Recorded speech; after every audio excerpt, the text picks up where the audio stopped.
एक बार एक राज्य के राजा ने एक बौद्ध भिक्षु को अपने महल में बुलाया और उनसे कहा, अगर मैं आपसे कुछ मांगूंगा तो क्या आप मुझे देंगे? बौद्ध भिक्षु ने कहा, जरूर, बताइए क्या चाहिए आपको। राजा ने कहा, क्या आप मुझे अपना ये भिक्षा पात्र दे सकते हैं? बौद्ध भिक्षु ने बिना कोई प्रश्न किए अपना भिक्षा पात्र राजा के हाथों में दे दिया। उनके कपड़ों के अलावा ये भिक्षा पात्र ही उन बौद्ध भिक्षुक के पास एकमात्र सांसारिक वस्तु थी जिसे उन्होंने बिना कुछ सोचे राजा को दे दिया था। राजा ने बदले में बौद्ध भिक्षु को एक बड़ा सा सोने का कटोरा दिया जिसमें चारों तरफ मोती जड़े हुए थे। बौद्ध भिक्षु ने उस कटोरे को हाथ में लिया और जंगल में बनी अपनी कुटिया की तरफ चलने लगे। वे रास्ते से गुजर ही रहे थे कि एक चोर ने उनके हाथ में वो कीमती सोने का कटोरा देख लिया और उस कटोरे को चुराने के उद्देश्य से उनका पीछा करने लगा। बौद्ध भिक्षु ने महसूस कर लिया था कि एक चोर उनका पीछा कर रहा है। उन्होंने सोचा कि इस सोने के कटोरे की वजह से वह चोर उनकी मानसिक शांति को खराब करेगा। साथ ही उस चोर को इस कटोरे को चुराने के लिए काफ़ी मेहनत भी करनी पड़ेगी, इसलिए ये कटोरा उस चोर को ही दे देना चाहिए। जब वे बौद्ध भिक्षु अपनी कुटिया के द्वार पे पहुंचे तो उन्होंने उस कटोरे को कुटिया के बाहर ही फेंक दिया और चुपचाप कुटिया के अंदर चले गए। चोर एक पेड़ के पीछे छिपा ये सब देख रहा था। जब उसने देखा कि बौद्ध भिक्षुक ने सोने का कटोरा कुटिया के बाहर ही फेंक दिया है तो उसने सोचा कि जरूर इस बौद्ध भिक्षु की कुटिया में इससे भी कहीं ज़्यादा कीमती धन छिपा होगा, इसीलिए तो उसे उस सोने के कटोरे की कोई परवाह नहीं। यह सोचकर वो चोर कुटिया के अंदर जाता है। कुटिया के अंदर वे बौद्ध भिक्षुक ध्यान में तल्लीन होते हैं। वो चुपचाप दबे पांव कुटिया के अंदर आता है और चारों तरफ देखने लगता है, लेकिन कुटिया तो एकदम खाली थी। यह देखकर वह चोर और भी ज़्यादा आश्चर्यचकित हो जाता है और सोचने लगता है कि जब इस भिक्षुक के पास कुछ भी नहीं है तो उसने उस सोने के कटोरे को कुटिया के बाहर ही क्यों फेंक दिया। फिर उसने खुद से कहा, इससे मुझे क्या, इस साधु के पास कुछ हो या ना हो, मुझे तो उस कटोरे को लेकर अपने घर निकलना चाहिए। वो कुटिया के बाहर जाकर उस कटोरे को उठाने लगता है कि तभी उसके मन में फिर वही प्रश्न उठता है कि आखिर उस भिक्षुक के पास ऐसा क्या है कि उसे इस सोने के कटोरे की परवाह नहीं और मस्त मौला होकर अंदर बैठा है। उसके अंदर इस प्रश्न का उत्तर जानने की जिज्ञासा बढ़ती जा रही थी, इसलिए वो फिर कुटिया के अंदर जाता है और जाकर बौद्ध भिक्षुक के सामने बैठ जाता है और उनकी आंखें खुलने का इंतजार करने लगता है। थोड़ी देर बाद वो बौद्ध भिक्षु अपनी आंखें खोलते हैं और उस चोर को अपने सामने बैठा देखते हैं। वो उस चोर को देखकर मुस्कुराते हैं और कहते हैं, तो तुम आ गए? चोर ने कहा, महाराज, मैंने आपका महल से लेकर इस कुटिया तक पीछा किया। मैं बस आपसे ये जानना चाहता हूँ कि आपने उस सोने के कटोरे को कुटिया के बाहर ही क्यों फेंक दिया? आखिर आपके पास ऐसा कौन सा धन है जो उस हीरे से जड़े सोने के कटोरे से भी ज़्यादा कीमती है? यह सुन वो बौद्ध भिक्षुक मुस्कुराए और बोले, मेरे दोस्त, मेरे पास एक ऐसा खजाना है जिसे तुम देख नहीं सकते। चोर ने कहा, ऐसा कौन सा खजाना है? बौद्ध भिक्षुक ने कहा, मेरे पास ध्यान का खजाना है जिसके सामने दुनिया की सारी दौलत फीकी है।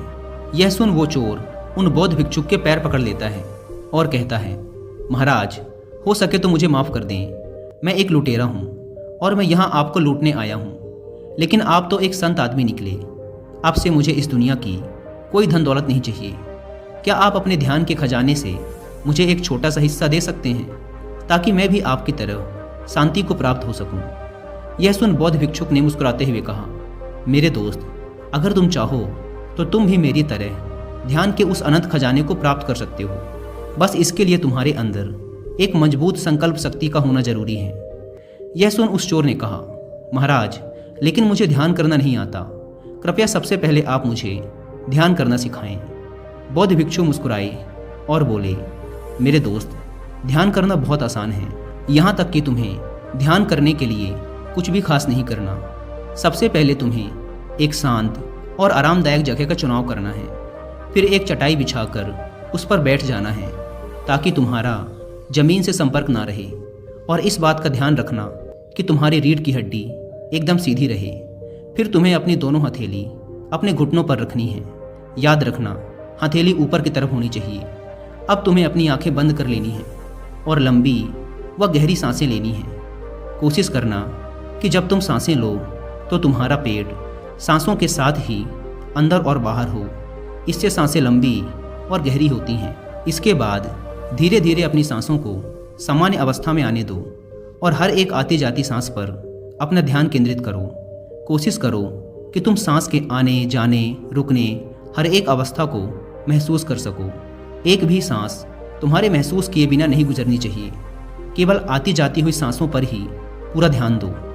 शुरुआत के कुछ दिनों तक तुम्हारा मन बार बार किसी और चीज़ के बारे में सोचने लगेगा, लेकिन जैसे ही तुम्हें याद आए तुम्हें फिर से अपना ध्यान अपनी सांसों पर केंद्रित करना है।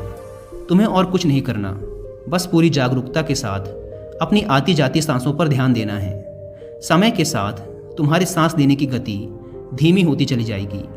जैसे जैसे तुम्हारे सांस लेने की गति धीमी होती जाएगी वैसे वैसे तुम्हारा मन शांत होता जाएगा और तुम्हारी सांसें और भी लंबी और गहरी होती जाएंगी। फिर धीरे धीरे एक ऐसा समय भी आएगा जब तुम्हारे मन से सारे विचार ही गायब हो जाएंगे और तुम्हारा मन शांति के महासागर में डूब जाएगा। और यही गहरे ध्यान की अनंत अवस्था है। बौद्ध भिक्षु के बताए तरीके के अनुसार उस चोर ने ध्यान करना शुरू कर दिया। उसने चोरी करना भी छोड़ दिया और धीरे धीरे उसकी ज़िंदगी पूरी तरह से बदल गई। अगर हम अपने चारों तरफ देखें तो हम पाएंगे कि बहुत से लोग हैं जो ध्यान करना चाहते हैं, लेकिन उन्हें ये नहीं पता कि ध्यान करना कैसे है। ध्यान करने के बहुत से तरीके हैं, लेकिन उनमें से जो सबसे आसान और चर्चित तरीका है उसका नाम है आनापाना ध्यान विधि, जो कि विपासना ध्यान विधि का ही एक हिस्सा है, जिसे आज से लगभग 2500 साल पहले खुद गौतम बुद्ध ने ईजाद किया था। आप इस ध्यान विधि को करने में एक दिन में महारत हासिल नहीं कर सकते। इसके लिए आपको काफ़ी लंबे समय तक अभ्यास करना पड़ेगा। अगर आप 15 से 20 मिनट तक रोज इस अभ्यास को करते हैं तो कुछ ही हफ्तों में आप अपने अंदर एक अद्भुत बदलाव देखेंगे। इस विधि में कुछ और नहीं करना होता, बस आपको आंखें बंद करके बैठ जाना है और अपना पूरा ध्यान अपनी आती जाती सांसों पर लगाना है।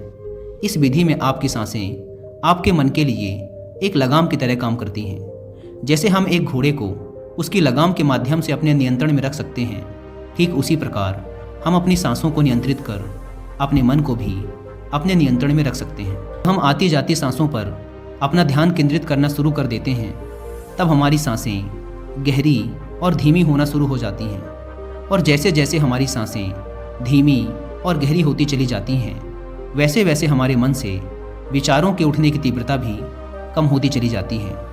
और कुछ समय पश्चात फिर एक ऐसी मानसिक अवस्था भी आती है जब हमारा दिमाग एकदम शांत हो जाता है और हम एक अनंत शांति का अनुभव करते हैं।